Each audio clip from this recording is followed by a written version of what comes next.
એટલા માટે જો 50 વર્ષવાળા માણસે પહેલેથી ટ્રેડમાર્ક કરાવી લીધું હોત તો આ દિવસ એને ક્યારે આવત નહીં. તમે હજુ એક એક્ઝામ્પલ છે યોગી સ્કૂલ બેગ.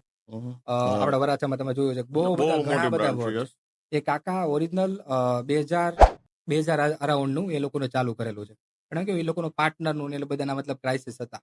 તો તમે ટ્રેડમાર્ક એપ્લિકેશનમાં જોશો ને તો numbers of application same to same logo સાથે કેટલા નંબર્સ ઓફ લોકો એપ્લાય કરેલું છે.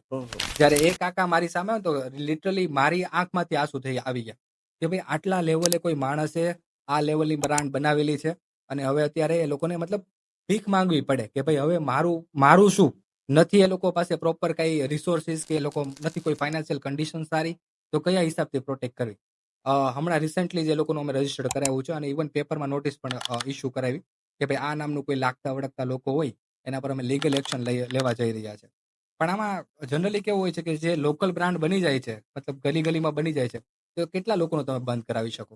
તો તમારે સ્પેશિયલી એ બંધ કરવા માટે ધંધો બંધ કરીને બીજાનું બંધ કરાવવાની જરૂર પડે. એટલા માટે જો પહેલેથી ટ્રેડમાર્ક રજીસ્ટ્રેશન કરાવેલું હોય ને તેના બેનિફિટ ઘણા બધા.